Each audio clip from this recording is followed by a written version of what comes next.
Greetings, gremlins. Today we travel through time with the thrill killers of Atlanta and connive with the clue characters of Albuquerque. All I'm gonna say is, someone must have swapped the sugar with the salt.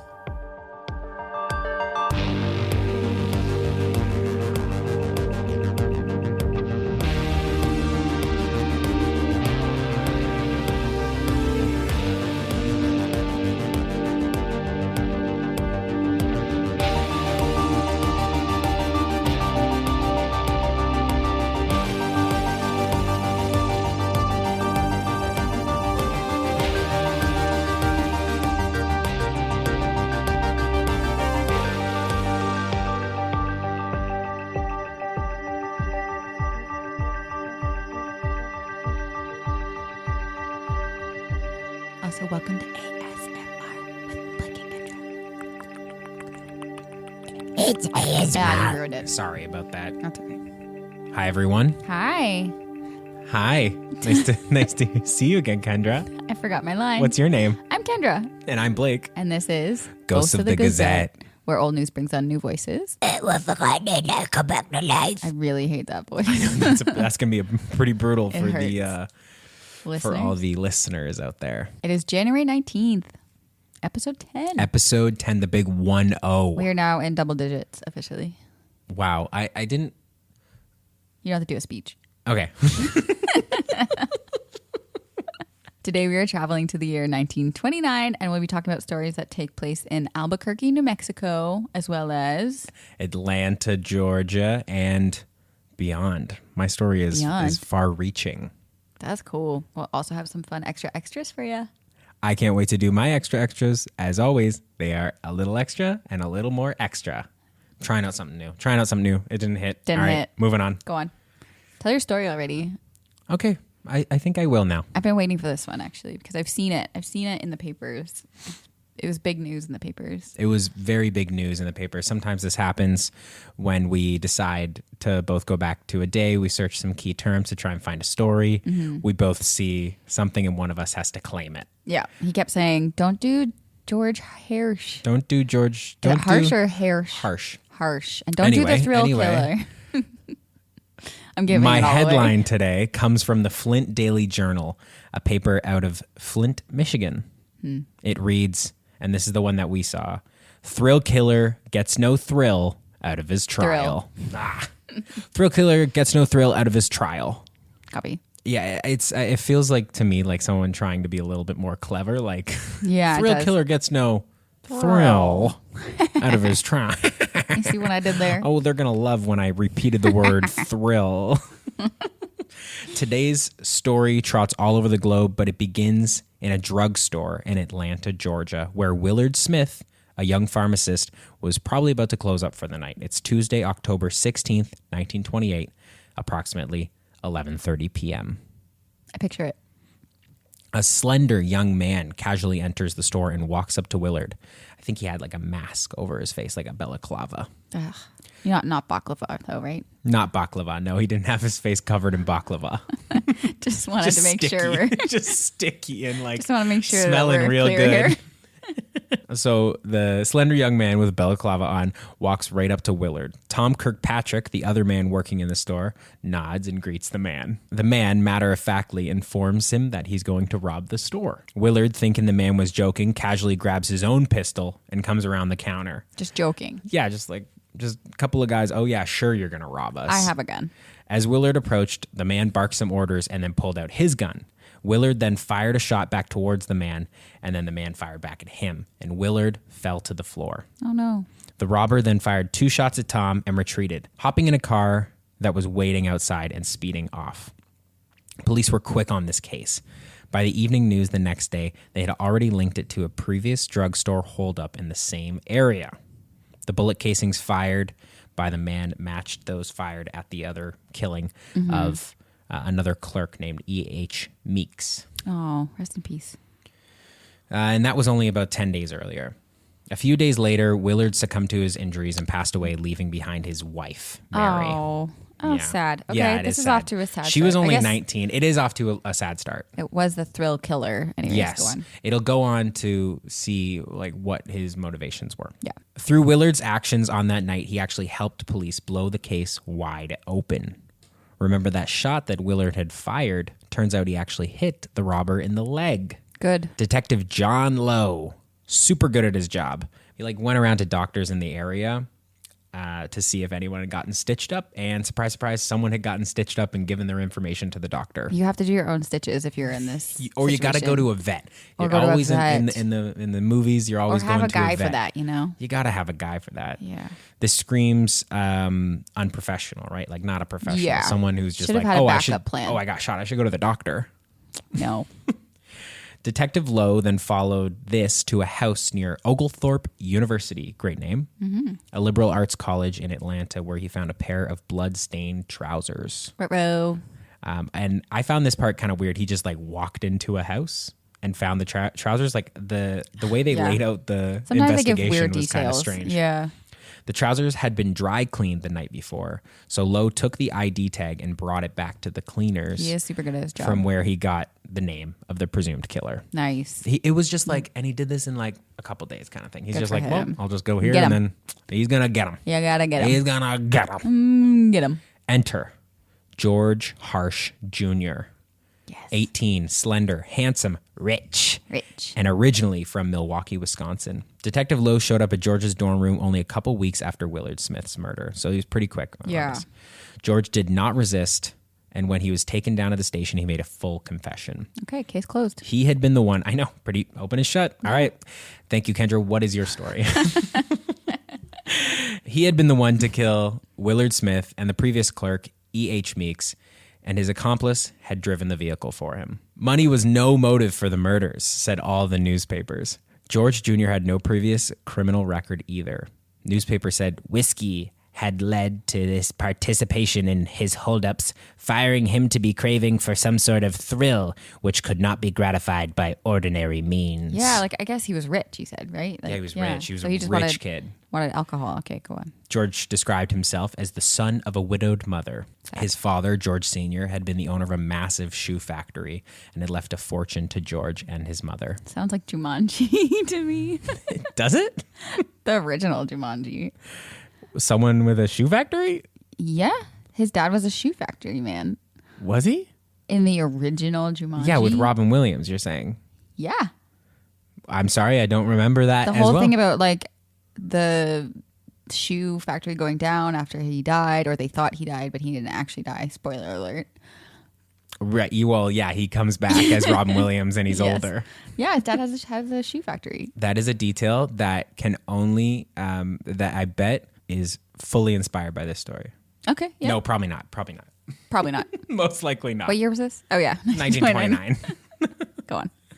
Along with the murders, George confessed to a number of other robberies as well. George signed his confession, and with that, he was off to await trial. In a couple of different articles, I found some stuff with like him, and they interviewed his friends, Yeah. and his friends were all like, "Yeah, like it's super weird that he would do something like this." But George is kind of just like, I don't know, he'd get drunk and he'd just kind of like, he'd be like, "Dare me to do something, dare me to do something." Yeah. Adrenaline. Adrenaline junkie in a way, yeah. Yeah. So police also picked up the driver. His name was Dick Gallagher, and he was charged as well. Mary, Willard Smith's widow, actually sued George and Dick for her husband's murder for roughly $100,000. That's about 1.9 million USD today. Oh my God. 2.6 Canadian for our fellow Canadians. Well, again, he's rich, so He yeah. is rich. Take him for all he's got. She ended up receiving about $25,000 from George's fortune and trust after everything was said and done. Oh, okay, good. This brings us back to January 19th. Thrill killer gets no thrill out of his Thrill. trial. During George's trial, offense and defense. I'm like hockey. I'm like so much football lately. George Harsh's defense had attempted an interesting strategy. And then this is a quote I found. Counsel for Harsh sought to prove through a number of alienists, which are psychiatrists, that he was mentally and morally irresponsible because of his shut-in personality, which rendered him unable to resist impulses. They're basically saying he was a loner, and he was maybe He schizophrenic. just couldn't help himself. And he couldn't help himself, but he shouldn't tick. get the death penalty, which Okay, was the yeah. maximum sentence for this sort of crime. Right. His lawyer said, he is legally guilty. It was a hilarious way to start it. But You must give him the full punishment, but not the extreme punishment. yeah, okay. Yeah. After an hour deliberation, I some accounts said it was an hour, some said it was like 12 minutes. I hate that. Sometimes they use the wrong name in general. It's Yeah, like, there's lots of inconsistencies when going from paper check your to paper. sources. Seriously. After maybe a 12-minute deliberation, Who knows? the all-male jury found George Harsh Jr. guilty of murder. The judge immediately passed sentence and set his execution date for March 15th. Oh, they went extreme. Okay. Yeah. His lawyers immediately began appealing the decision because he was rich. He was rich. So he had lawyers that were able to He had some good lawyers. immediately appeal and keep this thing going. Okay. In early April, after multiple retrials and deadlocked juries, George's accomplice, Dick, the kid who drove the vehicle, pleaded guilty and was sentenced to only life in prison. Only. Yes. That one's tough because, like, Yeah. like He also, didn't really did he pull the know, trig, Did he know he was an that accomplice. he was going to go try and kill someone? Did he just think? I don't know. So Dick pleading guilty and his sentence actually swayed the judge to commute George's death penalty and like reverse it. Okay. So he was like, okay, so this guy pleaded guilty. We're going to give him life. I've now had a little bit more time to cool down. Seems like the judge is like, I've cooled. We're going to give this kid life. Because these were 18, 19-year-olds. Yeah, true. Yeah, they're so He's young. like, we don't need to like kill him right now. It does seem like he was, yeah. it's horrible because he murdered two people. Yeah. But it does seem like he was a dumb, stupid kid. Yeah. Okay. After the reversal, George released a statement that said, I realize that the action of Dick in pleading guilty and taking a life sentence after 2 mistrials in his case was because he wished to save me from the extreme sentence of the law. It was a most magnanimous act after 2 mistrials for him to come to my rescue in this way. Dick is not guilty of any murder. It was a great thing to have a friend who would do what he has done for me. Okay. It is kind of weird that like he was able to do that for him in that way. Uh-huh. Isn't Like, that weird? It's weird that that was on the table for him to be like, hey, if you plead guilty to this, Then your your buddy might not die. That was probably how they got him, right? Like that's kind of how it seems. It's like because he was yeah, I adamant guess that he so. hadn't Yeah. done it, and it had ended in like multiple, like 2 I guess so. mistrials. Yeah. So then Dick responded to this statement. He said, I was glad to take the opportunity to save the life of George Harsh by pleading guilty and taking life imprisonment. George was not responsible for what he did and was under the influence of liquor to such an extent that he did not take my advice to keep out of the drugstore. I am glad to end all this suspense. My case has been tried twice, and there was a mistrial in each time, and I did not want to go through another trial. I did not want my mother and other members of my family to suffer from repeated trials in the future. Ooh. Yeah, he was like, I can't do this anymore. Yeah. Yeah. I feel bad for this guy. Yeah. What Dick didn't know was that through his actions, he wasn't just saving George's life. He was indirectly saving the lives of countless others in the process. Oh, interesting. Okay. Yeah, a little foreshadowing for you. Foreshadowing. Little foreshadowing. I don't like the way you say that. Un petit foreshadowing. Foreshadowing. Life for George over the next 10 years, shocker, did not get any better in prison. He was put through a chain gang and worked throughout Atlanta. A chain gang was like prisoners that would just do different jobs out in the sun. They would ship them to different parts of the city and they would chain that's them rough. all together. And it was like, it's legitimately the grueling. worst sentence for a life sentence. Yeah, I believe it. Dick, on the other hand, which I guess is good because he technically didn't murder anyone, apparently had it made in prison. I found an interesting article that detailed his life, and he was allowed to have multiple friends visit all the time, bring him food, wore civilian clothing, sent to work in an easy, pleasant work camps. Easy, pleasant work camps was a Easy, quote. pleasant work camps. He went on drinking parties with pretty girls. He slept in the jailer's room instead of his cell, kind of an Inez Palmer situation. Yeah, totally. If real male GOTG version. heads will remember Inez Palmer. Yeah. And he also got married during this time. Wow, he's having a grand old time. Yeah. He was doing fine. Okay, good. I guess. I don't know. I think he's a good guy. I think he was in the Wrong place, wrong time. wrong situation. No, not wrong place, wrong time. He was driving the getaway car. But Yes. I think he's just a stupid kid. Also might have Stupid kid. driven the getaway car to like multiple other robberies though. Yeah, I know. Is a Just stupid kid. Stupid kid. Yeah. So this relaxed view on Dick's time in prison actually aided in his escape. Oh, okay. He just left. Yeah, he was on the run for 6 months before he was found in Texas, attempting to fight the extradition back to Atlanta because there was some sort of, he's like, no, I want to be in prison. If I want to be in prison, I want to be in prison in Texas.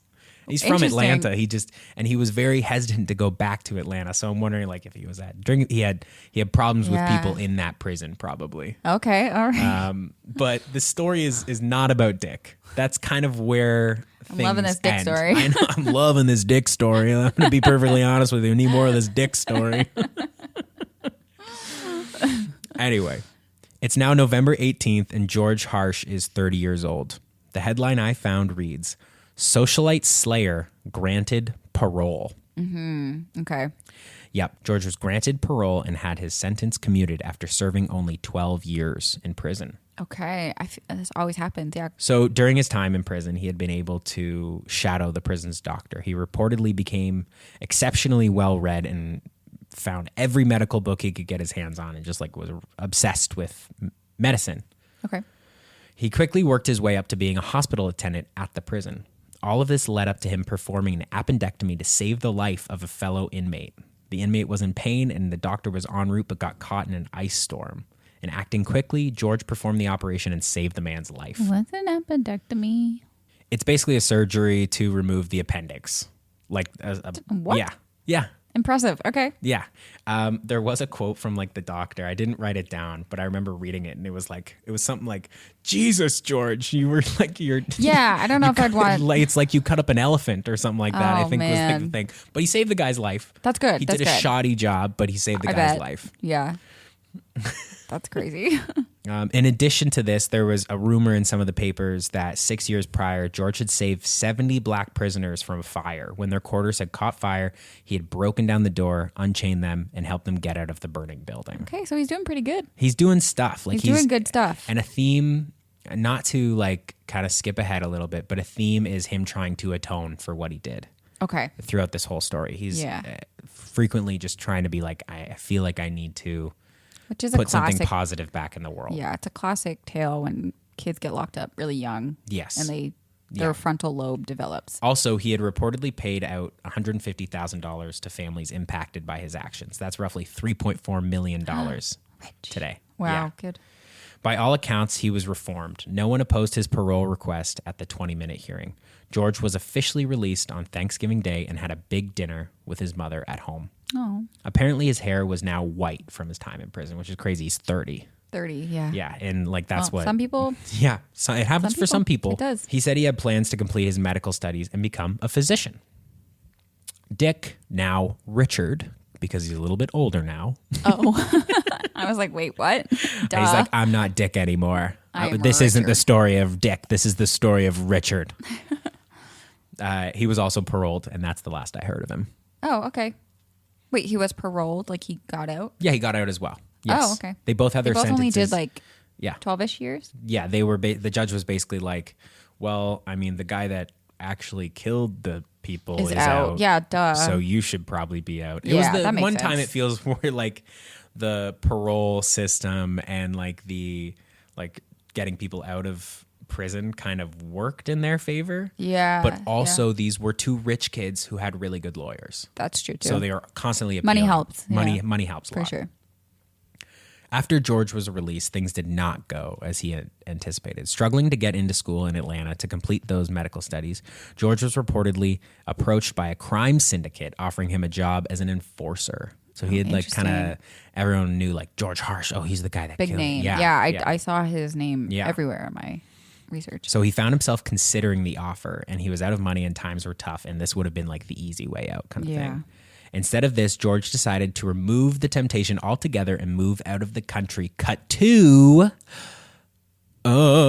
Canada, our home and He made the native crossover. land. He came to the bright side. He came to the bright side. Nice. Montreal, Quebec. Oh, Montreal. to be precise. Yep. Interesting. Where he drank and got caught up in the Montreal party scene. a As do we all. It's a great scene.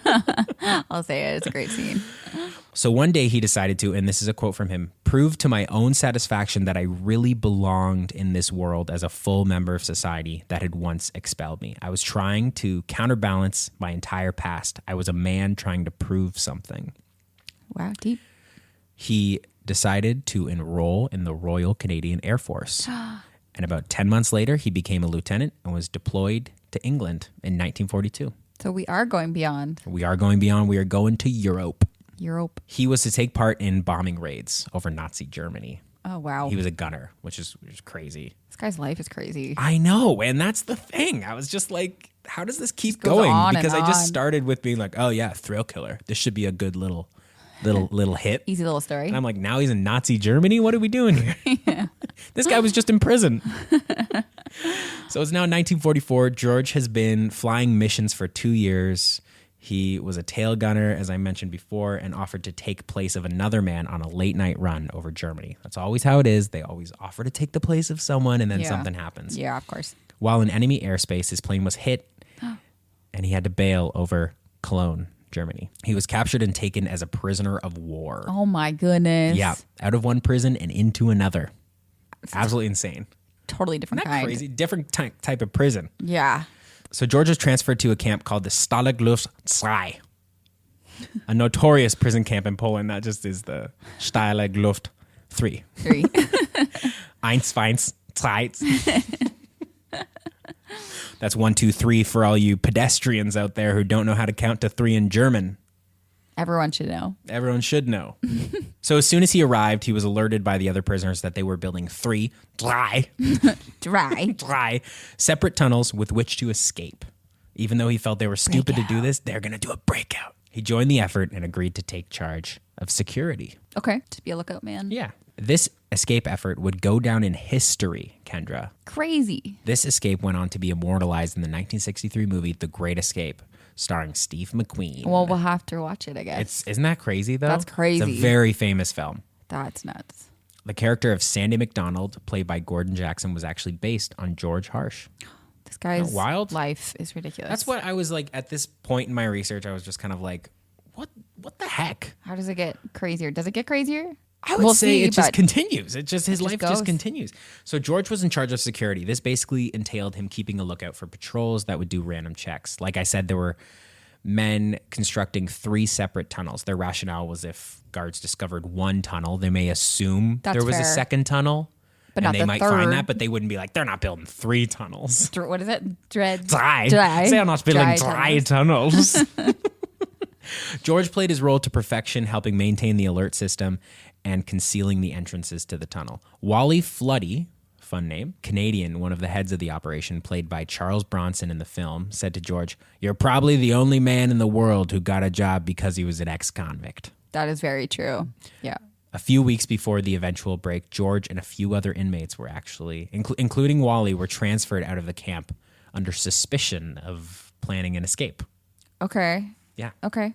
And this ended up being a blessing in disguise for George and those men. So I don't know where they were transferred to, but they were just left. They left before the escape. Yes, before the Okay. escape happened. Okay. At this point, they did find one of the tunnels, but luckily it was Okay. like the shorter, almost the decoy of the tunnels. Okay, good. But luckily they made dry tunnels. Dry tunnels. Yep. So in the middle of the night, into the early hours of March 24th, the men made their daring escape. I won't go into too many details, but people should go to there's so many good breakdowns Yeah. of the Great Escape on YouTube and stuff. Yeah, like I'm that. going to look at it after this for sure. 76 prisoners escaped and fled into the night. 76, sorry. 76. That's crazy. I thought it was like 3 dudes. Well, 76 escaped, but it didn't take long for the guards to discover the tunnel and begin to round them up. Yeah, okay. Out of the 76, only 3 Dry. made it back to Allied lands. Wow. Yeah. They were quick to get them. Yeah, it was insane. So they had someone who was keeping lookout, basically. Yeah. And they were just trying to get as many people out as possible. Okay. So then I think they caught them in the act. Oh, okay. So okay. it wasn't so they like, did have it wasn't like they got a bunch of guys out. yeah. And they were then just running They everywhere. were just running for forever. Yeah, okay. It was like they discovered them in the act. Okay. And then they just pulled them out. Yes, and they pulled them out. Makes sense. So Yeah, out of the 73 that were brought back to camp, 50 were executed by the Nazis. Oh, so Yeah, sad. it's horrible. Okay. Yeah. But a horrible tragedy that George somehow avoided. Yeah. He's skirting around. He's like, I his don't plane know gets shot who- down, but he bails and he gets put in a prisoner of war. He gets to this one. He helps with the escape. He gets removed from it. He would have been executed probably. Yeah. I don't know who he sold his soul to, but God. Wally and George were released from their prison camp when the war ended near the end of 1945, and they went on to become like best friends. oh, cute. From here, George returned home. The war was over, and he had to find a way to readjust back to life. He went to work as a book salesman and managed a tree nursery. That's With kind of his history, and then he just is there yeah. clipping trees. I know, isn't that interesting? That's so interesting. So I didn't really find much about him for the next like 25-ish years. Okay. But in 1971, George published an autobiography called Lonesome Road, detailing his life. Okay. From what it seems, he used the rest of his life to petition against the death penalty as well, saying it was a disproportionately leveraged against the poor and disenfranchised. He said, "I'm a convicted murderer. While still in my teens, I was convicted of a senseless crime and sentenced to die.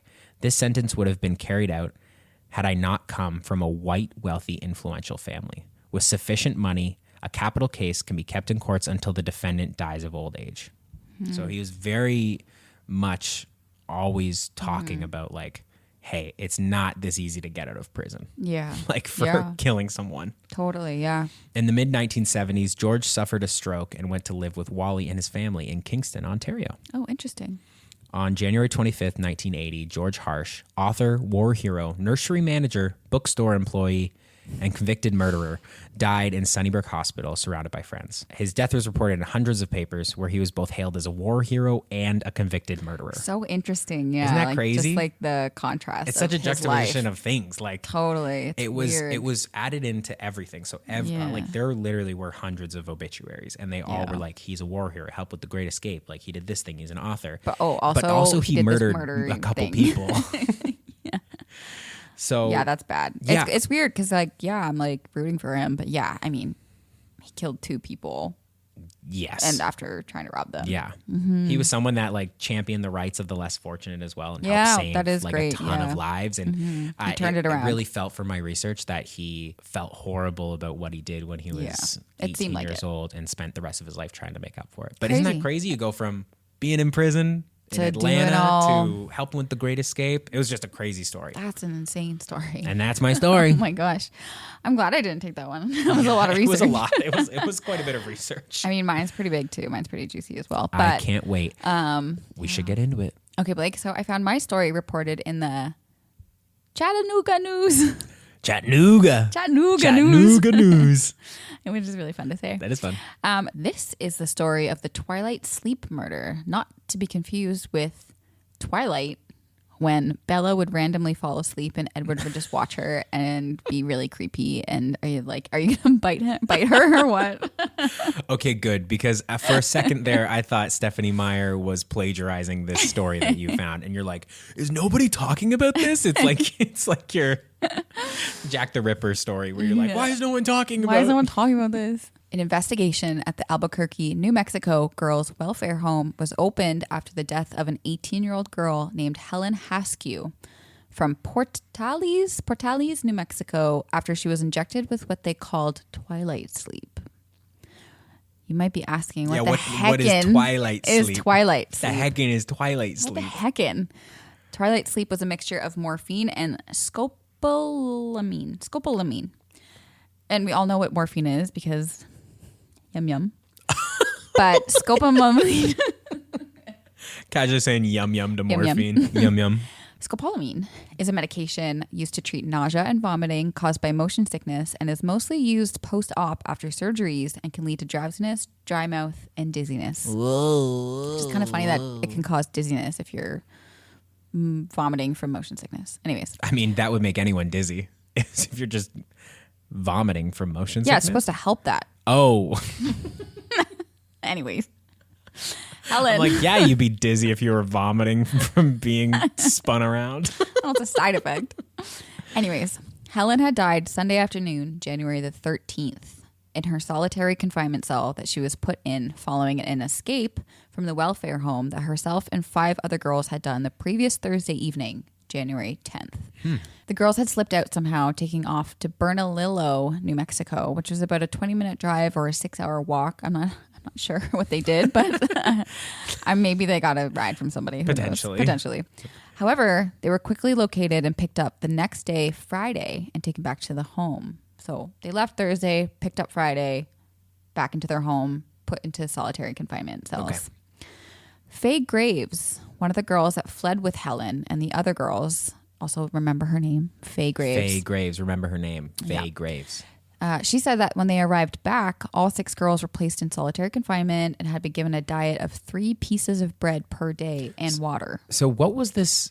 It was a welfare home? It's a welfare home. It's kind of like a home for juveniles and delinquents. Okay, like maybe their parents are like potentially orphans or like kids that the system had failed sort of thing. Yeah, kind of. Okay. Plus mostly that were unruly in a way. Right. Or had some behavioral problems. What was that book that was Miss Peregrine's Home for Peculiar Children? Those were peculiar children. These are unruly. These are unruly. Oh, okay. Unruly. Sorry. Okay. Let the record state that there is a difference between peculiar and unruly. Record will reflect. However, the problem was the girls were only given water that contained generous amounts of saltpeter in it. If you don't know what saltpeter is, and for those at home, it's basically potassium nitrate. So it's very salty. It can be sharp and have a bitter taste to it. Okay. It was also used in like gunpowder. Right. And it was used for fertilizer. We're getting into the chemicals in this episode, in this story. Yes. Yeah. It can also be very toxic in high amounts, of course. Jeez. As can anything, even morphine. Yum, yum. Yum, yum. One of the girls later said that the water they were given tasted like Lysol mouthwash and was undrinkable. Gross. They just couldn't keep it down. The girls were then all injected with this Twilight Sleep mixture, as they were said to have been unruly when they returned on Friday and again on Saturday evening. So, unruly. Yeah, probably because they were being kept against their will exactly. a little bit. They escaped, they come back. They're given Twilight Sleep on Friday and on Saturday evening. Okay. They all reported that they had felt sick after this particular injection. Right. Dr. Evelyn Frisbee, the physician at the girls' home, and the woman who was in charge of the injections, reported that Helen had died from natural causes and died of heart failure. Yeah. Okay. Sure. Okay. Miss Bertha Lips. I'm just going to call her Miss Lips because it's so funny. Miss Lips. Miss Lips. So we have Miss Lips. We have Dr. Frisbee. Miss Lips was a superintendent of the girls' home, and she later testified that the girls were given Twilight Sleep on the order of Dr. Frisbee, since they were both scared that the girls might injure themselves after returning home from their escape. So yes, Miss Lips, Dr. Frisbee, the Wicked Witch of the East and the West. Running Miss Lips' Home for Unruly Children. Correct. On January 17th, it was reported that there was enough to potentially charge the 2 of them, and an inquiry was set against them both into the mistreatment in the home. Okay. It was alleged that they could have caused the death of Helen through the neglect of sufficient water without saltpeter in it, and with the misuse of injections on the inmates. Seems like they were horribly abusive. Yes. This is all after an autopsy was performed, and the coroner was suspicious of Dr. Frisbee's report, on her death being caused by exposure of her escape as well as heart failure. Exposure of her escape is wild. It's wild. Well, she got outside. The sun hit her. The sun. Of course she will die. Crazy. Insane. In his own report, he said that she died from acidosis from a lack of water and hydration. He explained how the body of a person after unusual exercise must have water, and if they do not, they risk becoming too full of acid. Right. He said that if the girls were only given water with saltpeter in it, they couldn't drink it, then it showed negligence. Yeah. He also said that saltpeter could have made the acidosis even worse. How many times do you say saltpeter? A lot. He then explained that being given Twilight Sleep was like being big drunk, he said, and that the lack of water was a worse mistake than possibly administering the sedative, but that he said, although the mixture of the sedative should have only been given to a person after like careful examination. Yeah, make sure that they're in good health. They're just trying to they're trying to keep them there for sure. So they're just being like, go to Twilight Sleep. Go to sleep. Stop yelling. Yeah. Yeah. Crazy. He then offered his opinion that instead of injecting them when they were unruly, that if they were being little devils, that they should have a padded soundproof cell instead. Yeah. He's not wrong. The federal government got involved in the case and did some investigation into the conditions of the home and interviewed a bunch of the girls there along with Miss Lips. Miss Lips told them of her work there and how she had issues with several of the girls, especially Faye Graves. Remembered her name? Who she said was to blame for all of the trouble over the past few months. She also said that since she had been there for 3 years, she only gave Twilight Sleep 20 times to girls who were more trouble than they thought possible for girls. 20 times too many. Yeah, I'd say. Only did it 20 20 times. I think it was like 3 years too. Like I think she started in 1926 and then Right. Okay. She then said that the use of saltpeter was a common thing to do in institutions and was practically tasteless, but they were also given water without it sometimes. I'm just like, why are you even doing it? Why are you putting salt in their water? Just give them water. Saltpeter. So stupid. Saltpeter. Saltpeter. We don't need peter in our drink. Just a little bit of salt. You like a little bit of salt. I admittedly put a little tiny little bit of salt in Kendra my... doesn't like plain water. She likes don't. I like a sort little of bit salty salty water. water. It's so weird. It's so good for you. It's not weird. There's benefits. I love you so much.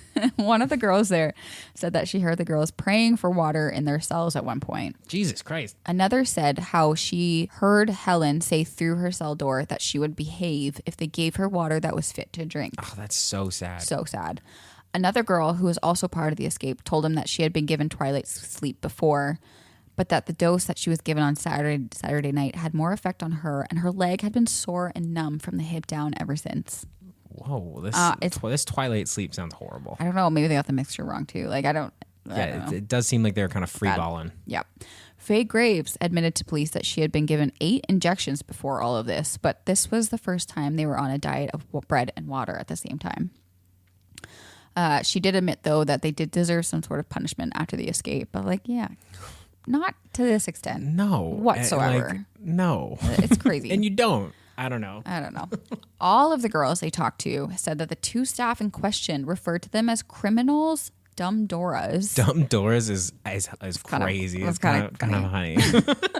Yeah, we both looked at each other like, is dumb Doras kind of funny? Worthless, and were always reminded of their mistakes leading to the home, which brutal. is very sad. Just horrible. Yeah. On January 19th, 2 days after these interviews, Miss Lips and Dr. Frisbee, the Wigga Witch, along with 3 other staff members, handed in their resignations. A former employee also reported that food served at the home the summer before was so bad that everybody, even 2 police dogs, were affected. What? Yeah. They said that they had become sick off of the food for a whole month after working there with food poisoning. And she said that one day she found only bread, butter, and prunes in the kitchen, which all had been salted. Why? Who is salting everything? You don't need understand. to salt everything. Maybe they thought it was sugar. You know what? Maybe they thought it was all sugar. of this can be solved. Someone swapped the sugar and the salt. That's what it was. Because there it wasn't some their fault. prunes and a little bit of sugar. Yeah, sure, a little bread and a little bit of sugar. Delicious. With Amazing. cinnamon, delish. Yum. It was also coming to light that the girls at the welfare home would often cry to the staff that they were hungry and couldn't eat their food that was given. This is insane. This is just abuse. It's very sad. It's all very sad. This is a very sad story, this whole thing. So I'll keep going. Awesome. A January 20th headline reads, 2 are charged with Twilight Sleep murder. Helen's father, S.B. Haskew, 68, signed and filed charges of second-degree murder and manslaughter against Miss Lips and Dr. Frisbee. Miss Lips and Dr. Frisbee are crazy names. Like it was Dr. Frisbee in the cell with It feels like a 5-year-old is Sleep. writing a story. A little bit, and also sounds like a Clue. Like it sounds like a game of Clue. Dr. Frisbee and Miss Lips. Miss Lips in the cell with the Twilight Sleep. Saltpeter. With the saltpeter, and it was Dr. Frisbee in the kitchen with the saltpeter. Yeah. He said, I am sure that Helen's death came from unnatural causes. There is cruelty at the home, inhumane cruelty. That's the way I get it. But a little side note is that he had 2 daughters at this welfare home. Yeah, he had Helen, who died, and then her sister Connie Haskew was there as well. So I don't know. Like, why are your girls there? Take care of your daughters. Although they were being charged, there was lots of talk before their official trial by the legislative committee that was being put into the papers that they found that the 2 staff blundered but were not guilty of a crime for the death. In a report, they said that the death was likely from exhaustion, from running away from the home, exposure, lack of food while away, blah, blah, blah, blah, blah. and from tantrums resulting in her uncontrolled temper after returning. Crazy. Crazy, I know. They blundered in failing to give the runaway pure water and hot food, but not a crime. It's a crime. She No. was begging for water. No, that's she a crime. said it's a crime. Yeah, no, that's a crime. There's a crime there. That's a crime, and we're going to get you. Get him. We're going to get him. Get him. They ended the report saying the welfare home is a place to improve the girls, not to kill. Yeah. Yeah, that should Ugh. be, that's the sign on the front. So annoying. However, an officer that helped return the girls after their escape had heard at least 4 girls crying for better water, but This was is told crazy. it was all the water they could get. He also saw one of the girls spit the water out that was given to her. So we know now for sure. Confirm the water Confirm was there's bad. a crime. You gave bad water. On April 3rd, the trial finally began, and there was a headline stating how Faye Graves was a major witness in the case. Remember her name. Remember her name. She told the court that the girls, including herself, had not been examined before giving injections, of course. During her questioning, for some reason, they also brought up why she had been in the welfare home in the first place, asking if it was true that she was there because she was held up and robbed a man before just shooting at trying to- him 3 times. Trying to put her character into question. Yeah. She said that she would admit to all except for the shooting part. She stated that the man attempted to force her and what she had done was in self-defense. Yeah. Which is, leave her alone. On April 6th, these are all really young girls, by the way. How old are they? I mean, they're between 13 and like, I guess that 20. makes sense because their parents all shipped them off there, right? yeah. There's one girl who's 13 that is in there for like 6 years until she's of age. It's crazy. Anyways, on April 6th, the verdict was in and the Wicked Witch is acquitted. What? Not guilty. What? Not guilty of anything. Even if you're not Not like, guilty of anything? even if you're like, no, maybe it wasn't murder. You could do manslaughter. You could do negligence. I don't know. Anyways, the motion for dismissal of murder charges were based on the fact that there was no evidence of intent to cause the death. Ugh. It's So annoying. Literally so annoying. And that's where this story runs cold Oh, okay. until July 19th, Oh. that very same year, You 1929. got me. A paper headline reads, Twilight Case Witness Shot in Albuquerque. Faye? Faye Graves. No. Yep, this is a story of Faye Graves. Just over 3 months after the trial, Faye Graves, former inmate and chief witness in the Helen Haskew murder, was fatally shot with a revolver of Deputy Sheriff Earl Rice. Deputy Rice. Deputy in Rice. the- I know. Oh my gosh, true. Oh man. Everyone's a clue character. Everyone's a cool character. I do want to preface this story with a bit of a content warning because there is some talk of suicide and stuff like that. So Okay. just so we all know. All right.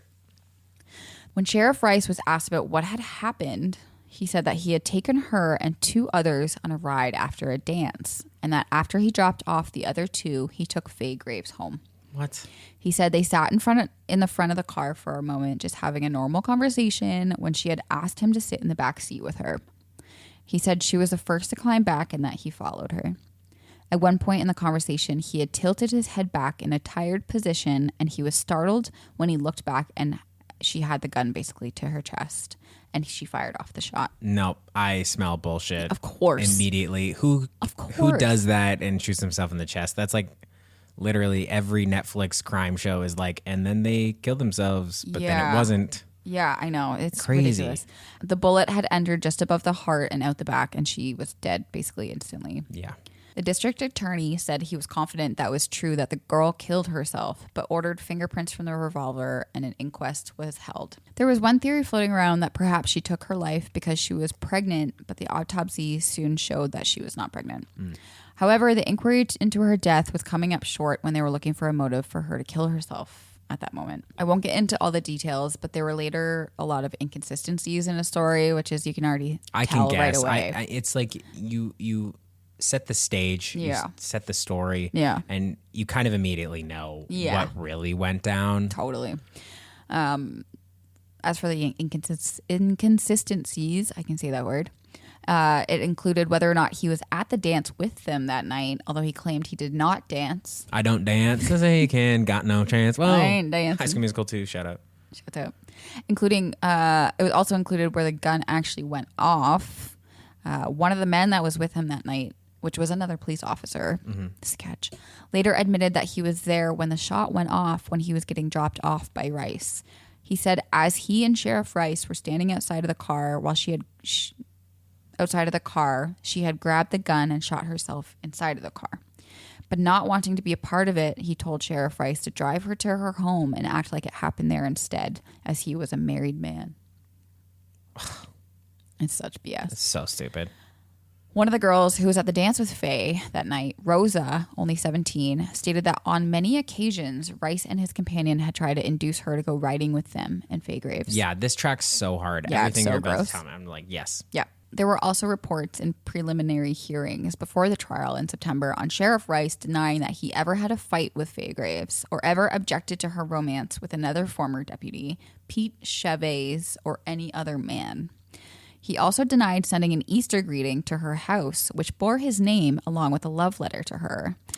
There was also 3 love letters allegedly found with all of her stuff after this. I didn't send any love letters. I just want to begin a record. I didn't send any love letters. Sir, we found love letters. Doesn't matter. I didn't send any love letters. There was also 3 other love letters allegedly found with her stuff. 2 towards Pete Chavez, which was the other officer. I think it's Chavez. Chavez. Oh shoot. He's not French. They're in New Mexico, right? True, yeah. Chavez. Pete Chavez. Okay, Pete Chavez. And one talking about her love for Deputy Rice. Riche. No. So obviously there was some evidence that they were possibly somewhat involved. Yes. In some level. Definitely. Okay, we can agree on that. Mm. Along with this evidence, though, unfortunately, there was a lot of stories from people who had been around Faye, as well as some of the girls even from the welfare home, that told stories of how Faye had previously either tried to commit suicide or talked about doing it, especially after she had ended her relationship with the other officer, the Pete Chavez. The murder trial started on September 30th, 1929, and when asked at one point if he was worried, Rice replied, "Why should I be?"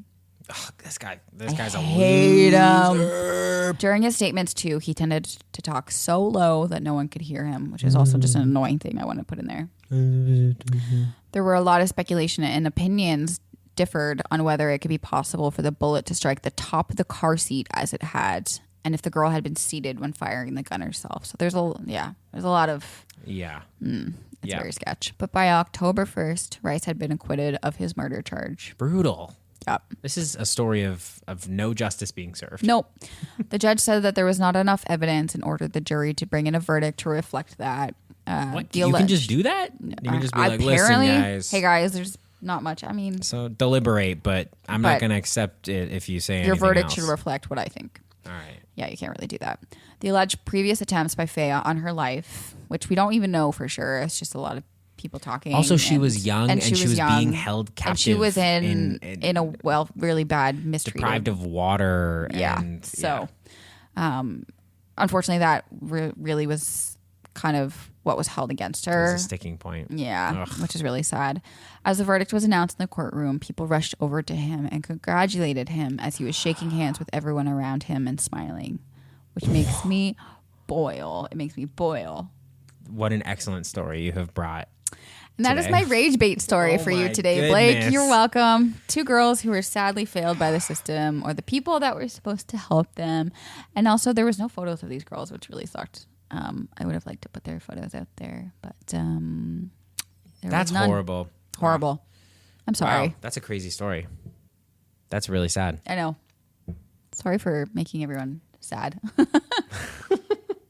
Anyways. And now it's time for... Extra, be all about it. Blake and Kendra got a couple little fun little tidbits they found while researching their stories that they want to share with you. So my first extra today is something I found in the Messenger Inquirer. It was it's from Kentucky, I guess. Kentucky. Kentucky. Know it well. Know it not well. Not well. The headline reads, "Parachute jumper dies, but at 90 and in bed." That's the headline? Yeah.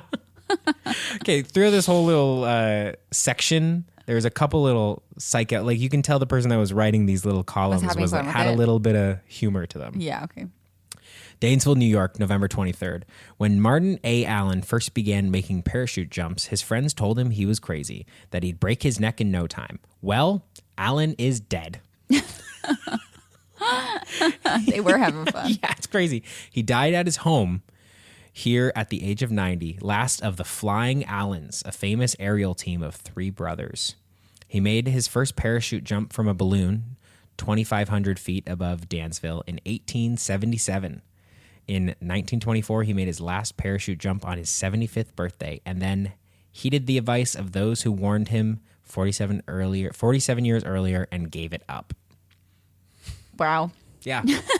That's really funny. It was pretty funny. But yeah, it's just the headline caught me. Parachute jumper dies, but at 90 and in in bed. Yeah. Well, you know what? It could have been much worse for him. So I'm glad he made it died to the in ripe bed old age of next to 90. family, and yeah, Pretty it good. all worked out really well for him. Pretty good. Pretty good. My first extra says, boy ill with flu crawls from bed and prevents train wreck. That is a hero. Crazy, right? That is a boy hero. Yeah. A youth ill with influenza crawled from his bed and saved a New York Central Railroad train from an almost certain wreck at Dyersville near here Friday night. Where's here? Oh, yeah. This is Chattanooga. I was in Dansville, and you're in Dyersville. Dyersville, yeah. The youth, Glenn Klein, living at Dyersville, heard a roar along the railroad track as he lay in his bed. Convinced that the sound he heard was the crash of stone and dirt in the railroad, cut a short distance from his home, he got out of bed, seized a lantern, and made a hurried inspection. What? The investigation proved his fears correct. Tons of earth and rock had filled the cut. Knowing the passenger train number 6 was due in a few minutes, the lad ran to a bend a short distance from the landslide and waved his lantern as the locomotive bore down on him. Tom Riley, the engineer, saw the faint light swinging to and fro in the darkness and applied the brakes. The train was brought to a stop just as it entered the cut. Passengers of the train have already started a move to obtain a Carnegie Hero Medal for the boy. Oh my goodness. Isn't that crazy? He just like heard a sound, was like, oh, maybe that's rocks on the train tracks. Went outside, was like, oh, there's rocks on the train tracks. And then was like, I'll grab my lantern. This is the start of a Stephen King novel, and that kid is a psychic. Yeah. And he's just like, I don't know, I just heard rocks. But he actually saw it in the future. Yeah, and he knew there was a train coming and everything. What like, the heck? That's crazy. I know, that's crazy. Wow, what was his name again? A youth. Glenn Klein. Thank you. I couldn't find it. A youth. A youth. Another one of our Clue characters. A youth, a hero. That's crazy. I know. That was good. Okay, so my next extra. I'm excited. Okay, so it says wealthy woman suicide. So Beverly Hills, California, November 23rd, with cash totaling $17,344 and diamonds and other jewels valued at more than $25,000 among her effects.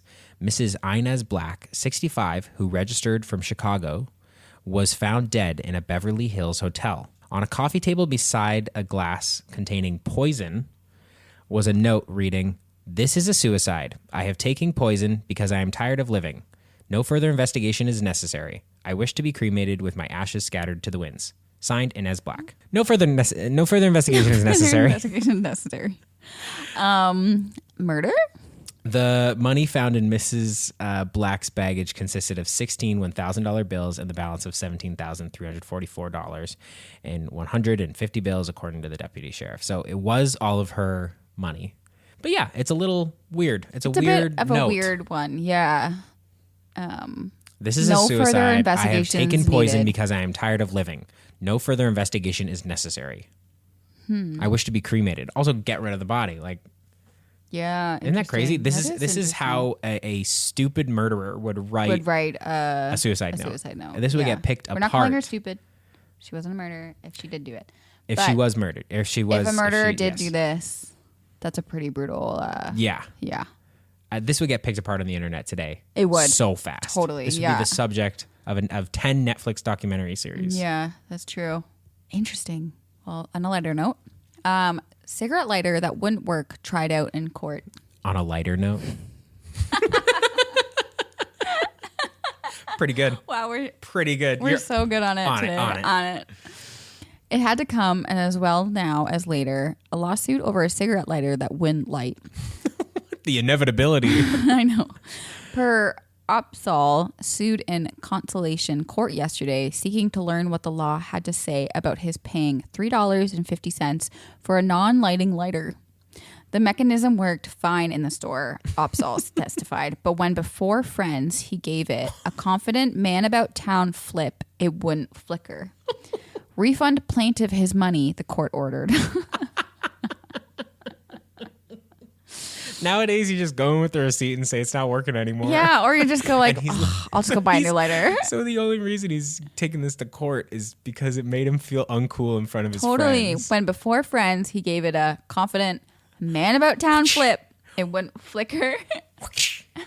Hey guys, He was this is butthurt. the coolest lighter I've ever. How much is $3.50? Okay, so it was like $68. I Yeah, guess. that's an expensive lighter. Okay, I get it. I mean, I wouldn't take it to court, but I get it. I might take it to court if it's Oh, $68. $68 lighter? No, I'd probably get a refund. But Yeah. if they refuse to give me a refund, They didn't care back I then. would go to court. There was no Yelp reviews to be like, they didn't. There give me were my money Yelp back. reviews. In the papers. Well, in the papers, and people would just yelp in front of the store and just be like, "Don't go here." They didn't sound like Toad. Is that factual? Yeah, Do you have sources for that? don't eat them. Okay. I don't know know. if I I believe know you. there were people like me back in the 1920s, be yelping in front of and the I'd be store. yelping in front of that store. Don't go here. Don't go here. Don't go here. Oh, man. That is our episode for today. It truly is. Don't forget to follow us on Instagram at Ghost Ghost of the Gazette, where we'll be posting photos and clippings from today's episode. And subscribe to us on YouTube at Ghost of the Gazette. You can also follow us and support us on TikTok. We do have a little teeny tiny announcement for this episode. For at least a couple of months here until our sweet little baby child goes into our daycare. We're going to have to put an episode out every second Monday. Yes. Sorry, guys. Basically a mix of some other stuff, some other projects that we have on the go over the next couple months. Means we just need to put a pause on weekly uploads Just for now. weekly for now, couple Yeah. months till we're all caught up again. Yeah. But hang in there and don't leave us. Don't leave us. Don't leave us. Yeah, we have too much fun to ever fully stop doing this. Totally. Like we love doing this It's and so fun. sharing these stories with each other. Yeah. And we really appreciate everyone Yeah. who is listening and who does write in. Like we shout out our Shout out listener Mikey. Mikey, Yeah. who He gave us a wrote sweet in little email. a nice little email. Yeah, so- And thanks for commenting on the Instagram. Everything, Yeah. you guys, we're really grateful It's that fun. we have a little community here, a a little lot of Ghost of fun. the Gazette community. A little ghostly. With that being said, our next episode is going to be on Monday, February 2nd, and we will be jumping into 1905. 1905. Back to the 1900s. 1900s. Yeah. Anyways, we will see you then. And we love you all. So much. And if you have an email, you can email us at ghostofthegut@gmail.com. Thank you again for stepping back. spending time with us. Thank you again for stepping back in time with us. Thank you for listening, guys. Until next week. Until 2 weeks Oh. from now. Oh. Until 2 weeks from now. Bye. Bye.